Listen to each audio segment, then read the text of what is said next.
মানে ফিয়ামার সোপগুলো আমার ভীষণই পছন্দ হয়, ভীষণই, এবং খুবই ভালো লাগে এটা ইউজ করতে। আর এটা স্মেল তো মানে এইটা ইউজ করার পর থেকে ফিয়ামার আমি আর কোনো সোপই ইউজ করি না, আমি শুধু এটাই ইউজ করি। এটা স্মেলটা এত সুন্দর। তো আজকে ভাবলাম যে যেই সোপটা আমি এত ইউজ করি, শুধু আমি কেন, প্রায় অনেকেই এই সোপের স্মেল এত পছন্দ হয়, হয়তো ফিয়ামার সোপ ছাড়া কেউ হয়তো অন্য সোপ ইউজই করেন না। এত ভালো এই সোপটা, মানে দেখতেই পুরো একদম সেই গোল্ডের মতো। আর জাস্ট ব্যাগটা খুলেছি, ভাবতে পারবেন না যে এত সুন্দর স্মেল ছড়িয়ে গেছে। প্যাকেজিংটাও অসাধারণ।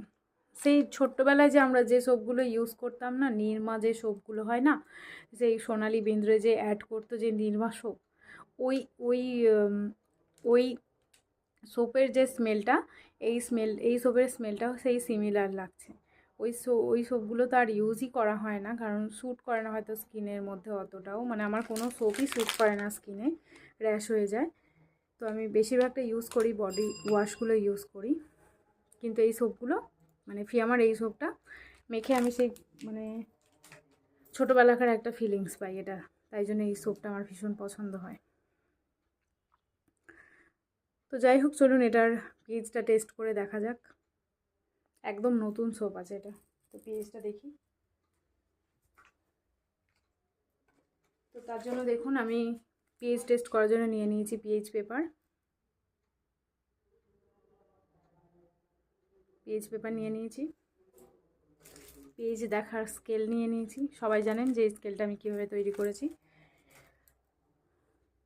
তো যাই হোক, চলুন এই পেপারটাকে হাফ করব, একটু জল নেব, সোপে দেব, দেন পুরো পিএইচটা দেখব।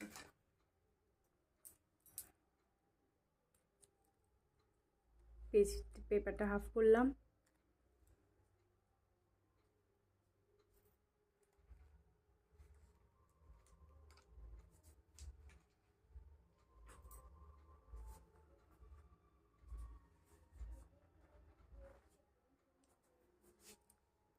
তো দেখুন কিছুটা ওয়াটার দেবো আমি, যা ওয়াটারগুলো সব বাইরে পড়লো।